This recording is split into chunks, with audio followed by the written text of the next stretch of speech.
I promise I'm the last person from the State Library Victoria to talk. So kia ora. I'd like to begin by acknowledging the local iwi, Ngata Toa, and Taranaki Vanui ki te opoko o te ika a Maui ini. Someone with the name Sotirios Alpanis, I'd just like to apologise for my pronunciation. Anyway, my name's Sotirios, and I'm visiting from State Library, which was built on in Naarm on Wurundjeri country. And I'm here to talk to you about an initiative I started called Code Club. When I first submitted and this talk was first accepted, it was in a lightning talk format, and it got updated to the longer format. And since then, I've been struggling to think of an appropriate weather analogy or metaphor to switch it to. And then this morning, when it was revealed that Paurangi is related to thunder, I thought, yeah, that sounds appropriate. A nice, gentle rumble of thunder. So hopefully that's what I can embody today. So today I'm going to talk to you a little bit about the ethos and principles underlying Code Club, a bit of a potted history, and that involves some of my own personal history, but also some really nice personal testimonies from people at the library who have been involved in Code Club. And then finally, I have some reflections about what we have learned, maybe what we should have learned, and some future plans. And then right at the end, I have a sort of very mild provocation.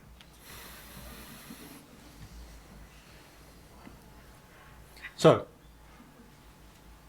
this quote on the left-hand side from Frank Oppenheimer was one that I first heard about at university, and it's one that's stuck with me and really helped push me towards a career in GLAM. And it really captured that feeling that I always enjoyed in museums of enjoying learning, but not having any kind of judgment, and it being this sort of judgment-free place. And so it's also really informed a lot of the ways I've approached my work in the GLAM sector, and Code Club is a particularly good example of that. So it's really about trying to make digital knowledge and demystify digital technologies as accessible as possible to our staff. It's also, it's a club in the truest sense of the word, where it's not just where its members, I guess, help to shape and to form what the club is and what it represents. So it's really grassroots or staff-led. We've also really embraced open access and open platforms. It's partially this sort of principled stand, but also actually it's really pragmatic. It really has solved a lot of problems for us to use these free to use platforms and to work with materials that have been made open access and free to use. And we also try and emphasize collaboration as much as possible.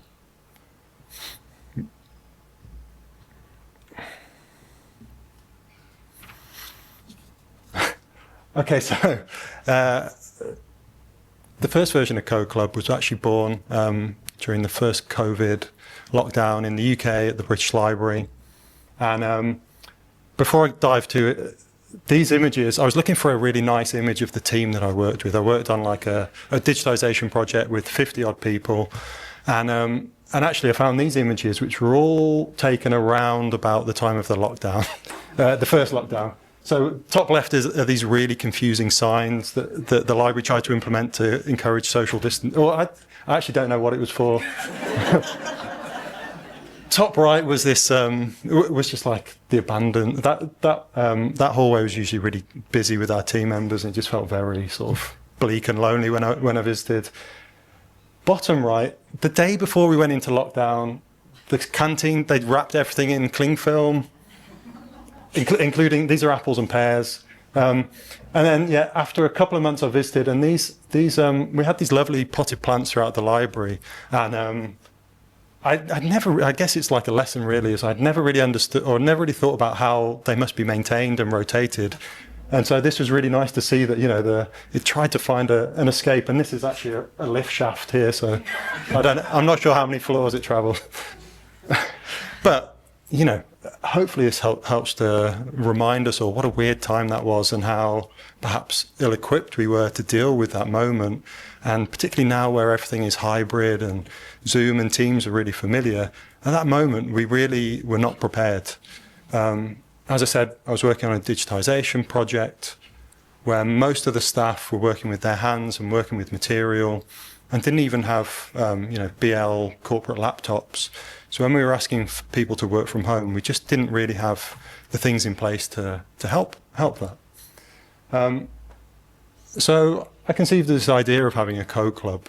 I was aware of this brilliant resource, Automate the Boring Stuff, which is written by Alsveiger, published online and made available free to use under the Creative Commons license. And so once a week, my colleagues and I would meet and go through a chapter of the book each week, and start to learn a bit of Python programming. And as I said, there's about 20 colleagues signed up, and maybe 5 of those lasted the full course. But one of the really fascinating things was, even those who didn't take up coding, it helped to stimulate ideas, and they had plenty of time to explore those. And it was completely unexpected, but sort of 3 or 4, 5, maybe 5 different projects popped up as a result, and they were all quite varied. Some were serious, some were quite silly, but it really sort of showed the value, I guess, of just giving people a bit of space. So fast forward a couple of years, and I found myself at the State Library. I was working a more specifically technical role as a senior data engineer, and I was essentially in a team of 1. I'd moved halfway around the world. Didn't really know that many people in Melbourne, and so like maybe 6 months into my time there, Paula Bray, who you may have seen earlier, joined the library, and as Chief Digital Officer, and she was talking about a lot of the kinds of things, the kinds of initiatives that I was interested in from my time working at the British Library. And so this sort of got me thinking about maybe relaunching a code club, and I went and spoke with Paula, and I said, look, Paula, for our Digital Directorate, I'd really like to launch this code club and have a weekly meeting and be maybe the 50 staff or so that are in our Digital Directorate. And Paula said, yeah, it's a really good idea, but why don't you do it for the whole library? And it wasn't quite the scale that I was expecting. So again, using that model from before, I thought, there's lots of resources out there. So at one of the all-staff meetings, I floated the idea, and I had an overwhelming response. Lots of people were really interested, and we settled upon this monthly workshop where people could come along and get hands-on with some Python and start to learn how to code and solve all of the library's problems. And as I said, for the first maybe, actually it was Christmas's fault, right? I didn't realise this in Australia. Christmas, everything shuts down a little bit. But kind of at this point, people had started to miss sessions, and people who didn't come to the first few were worried that they couldn't join Code Club later on. And it became kind of fragmented and unravelled slightly. And as a result, months would go by and the numbers would dwindle, and it became kind of it became harder to maintain enthusiasm. And so I did I'm not very good at doing this, but I asked for some help from some of my colleagues, and I got a couple of co-organisers to join Code Club, and we kind of revamped the initiative. And so what we settled on were these 3 main types of format. One is a weekly study group, and that just basically involves me booking a room and turning up, which I managed to do most weeks. And really that's just a space for people to come along, try some code, ask some questions, offer some support to their colleagues. And then every maybe 6 to 8 weeks, we have these standalone workshops, which are, beginning from zero knowledge and introduction into a specific kind of technology that's relevant to the work that we do. And they tend to be sort of 90 minutes, and maybe the first half is a bit of introduction and some code, and then it usually just sort of descends into a good old chat about the kinds of things that we could do with that technology. And then finally, and this is the most recent addition, is a community of practice for those people in our organisation who work with code regularly. They're not really beginners, they're maybe not interested in coming to one of the workshops, but coming together and sort of discussing some lessons learned and sharing some expertise, I guess.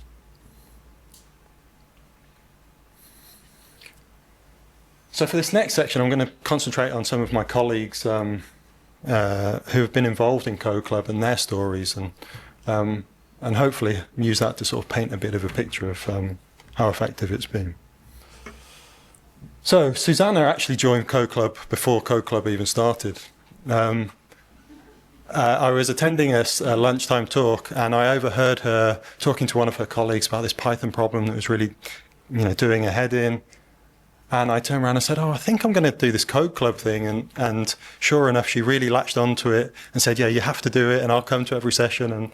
And I guess, her work as a digital archivist, she needs to be able to work with digital files in a programmatic way. She's part of a team, the collections team, where no one else has that technical background, and she doesn't have people nearby who she can ask questions. And so, yeah, as the quote says, I really needed Code Club. It's sort of perfect for this talk. But it was really, it really has helped her. And I would say, like, the first half of her time as Code Club, it was me maybe mentioning a few different frameworks and things, and her running off and running with them. But since then, really, she's been the one mentoring other people, and that's been a really nice transition to see that she's taken on these things and then grown in confidence and is applying this to other newer members of the club. And I should also say that she's one of the co-organisers and probably puts, like, organised in the co-organiser name out of the three of us. So secondly is my colleague Briette. She looks after a description team, and they have responsibility for all, huge amounts of archival material, and one of which is this really fascinating subset called the Theatre Programmes Collection. It's basically lots of ephemera that's been collected about Victoria's live performance history. And she attended a couple of the early Code Club sessions, and she kind of she knew that she had this big problem of not being able to process the material that she had fast enough. She had an idea of the solution, but that middle bit, she didn't quite know how to join up the dots. And it's only really through attending Code Club and pestering me and putting the seed of that we were able to sort of get together and have a look at this problem. She had the domain expertise in being about the collection, and I had some technical skills that could marry up well together. And prior to Code Club, I guess we had no real forum for even meeting, let alone discussing these problems. And as a result, we developed a prototype that used some machine learning combined with OCR, and helped to sort of show the ways in which we could change the way that material was catalogued and made available and more discoverable to our users. So Mark, he looks after the one database that everyone in the organisation cares about, the payroll system, right? And again, he's like a team of one. He's like this incredibly diligent, quite softly spoken guy who knows his stuff really well, and like I say, everyone relies on him, but there isn't much visibility for him. And if you get him started on the two topics, if you get him started on Postgres, SQL databases, and Juventus FC Football Club, he'll absolutely chew your ear off. But he mentioned in one of our regular meetings that he'd been testing the use of ChatGPT to help him decode this really old, gnarly SQL code that he was unable to understand. And that, he'd had some successes and some problems, and like he'd figured out a bit of a workflow to really help him. And I figured this would be a really interesting workshop that could be applied to Code Club. And so he developed this amazing Carmen Sandiego mystery quiz using SQL and ChatGPT. And it was just really, really refreshing and really amazing to see someone who works solo for so much of the time being exposed to the rest of his colleagues and being able to share some of his wisdom and expertise with people that he wouldn't normally interact with.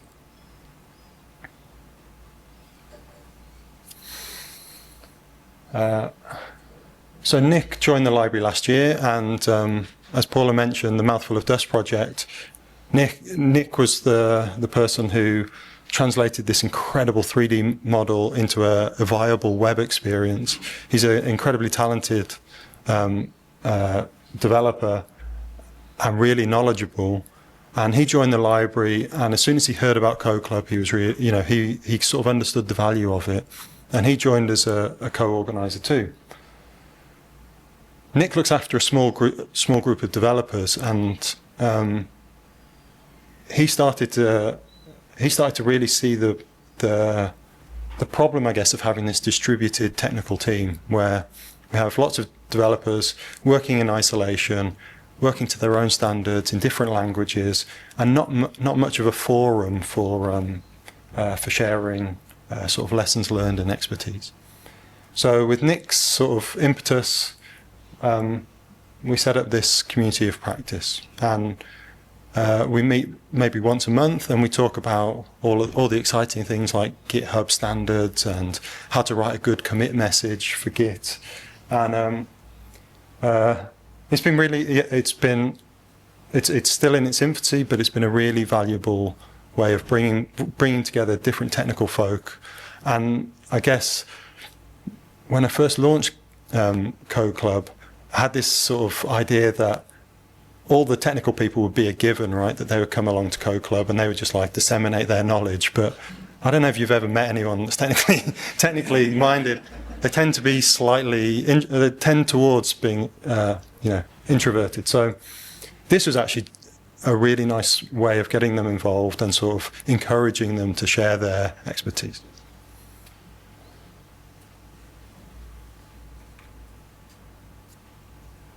And then this final example comes from one of my colleagues, Fizz, who claims not to be technical, but if you ask them about copyright, they can tell you all the codes, and they know so much about the world of copyright. And Fizz understood that. Each year we have Public Domain Day, and that's the point at which. So it's the 1st of January, and it's the point at which any material that's been out of copyright for a certain amount of time comes into the public domain. And Fizz understood that as time was going on, that they had a huge data problem, that just unpicking what was coming into the public domain and what to do with collection items that didn't have a creator associated with it was really difficult and unmanageable on pen and paper.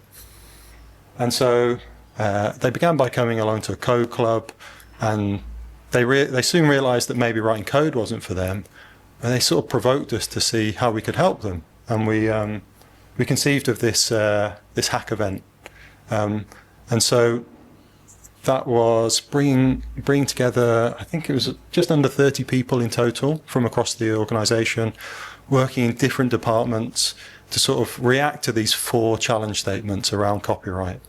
And it was kind of chaotic, and it was really fun, but it also was, brought together all these different teams with different perspectives, and it generated a few prototypes, but it generated lots of interesting discussion.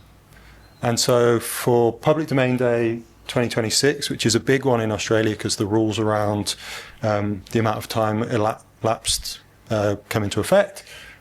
We're going to run a bigger one, hopefully with some other GLAM colleagues and things like that.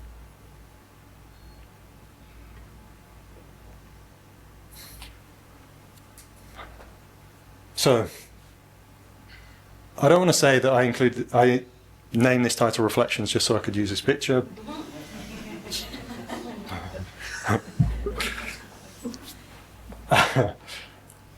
But yeah, so these are some of the lessons we learned, and maybe a couple of the future plans that we have.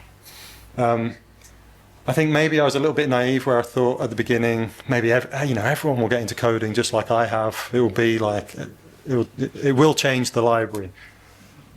But I think that mindset people either have it or don't with really getting stuck into coding. But I think digital literacy, understanding how code works a little bit, can really help to transform the way that people approach their work. I remember hearing someone talking about how it's okay to say you don't get maths, but you would never say that about being illiterate with words, right? So I feel the same about digital. Like, we all work with computers, we all have to use the internet, and so sort of having that attitude of, oh, I don't get computers, really is unsustainable. And so I guess Code Club is really trying to lower the barriers and make it a bit more accessible and a bit less frightening for people who join. This is one lesson that I guess has been tricky to learn, I guess, is that being staff-led really does need some careful resourcing. It's easy, or it's lots of fun to get things started, but once there's some sort of institutional will behind things, it really needs to be resourced properly. And I'm very fortunate that in my newer role as innovation lead, Code Club really fits nicely amongst that. So it's been sort of recognised by the institution. Evolution of the format is vital. Even at the moment, the current setup, I can't help but tweak, and we'll keep making changes. And I guess that's one big lesson from COVID, is that we just have to be adaptable and nimble. And then really, creating these spaces for informal chats, interactions between different departments. I've worked in the GLAM world for 15 plus years, and I've met some of the most interesting and knowledgeable people. But one of the things I found is that, it has this tendency for specialisms, so people get stuck in, tend to get into pigeonholes, and also there's quite a lot of hierarchical structures in place that it's really hard to turn around. And so Code Club, being this slightly chaotic, shambolic, staff-led thing, really has helped to cut across that. And then a couple of things we'd like to do in the future: collaborate with some of our GLAM-sector peers, so run some Code Club events with our neighbours in Melbourne, but also across Australia and New Zealand and the region. I keep saying I'm going to write a how to run a Code Club thing, a resource to Anna, my manager, and so now I've said it in public, I'm probably going to have to do it. And then we've also got this sort of this desire to have a public-facing version of Code Club, and I think that we'll need to partner with some local businesses to really make that available, make that feasible. So here's my big confession. I'm in a safe space. I heard this phrase at a continuous improvement symposium at the British Library. I know it's not cool to admit to going to these things, but it really stuck with me. And at the time, it really helped me clarify something that I guess I'd felt working in different teams. Is the ones that were successful had this kind of like palpable feeling of culture, of people willing to pitch in and help out, and the ones that didn't had the opposite. It was really hard to exactly put your finger on, but it was a culture that had been actively sort of worked on. And so from that point onwards, I've really tried to embody that as well. So I think making those small adjustments and those small bits of encouragement in day-to-day work and creating spaces for people to explore their ideas is vital to making the bigger strategies happen.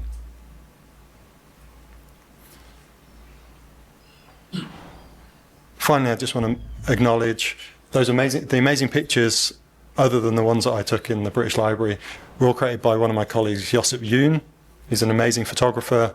He spent a lot of time with me for the SLV Lab launch recently, somehow making a middle-aged bald man typing look vaguely interesting. The quotes I pulled from some work that our content creator, Kate Barlock, some articles that she wrote.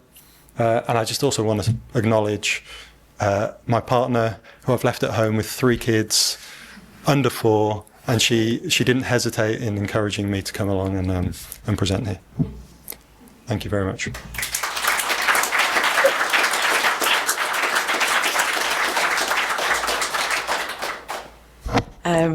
Thanks so much for that. I actually do have a preloaded question here, but I really enjoyed those COVID pictures. Took me right back. So do you have any advice for those who want to start a similar club at their workplace but have no experience in coding? Great question. That is a good question. I think, if you go to the SLV Lab site, I've made a couple of resources available via GitHub. So we have a GitHub repository related to all the material that collates all the materials that we've made for Code Club. But if I would recommend starting small, maybe getting a group of 3, 4, 5 of you and learning some coding first. And then one of the best ways to learn coding is to teach other people. So, if you're always like 2 or 3 chapters ahead of the people that you're helping to spread the message, you're probably going to be on goodish ground.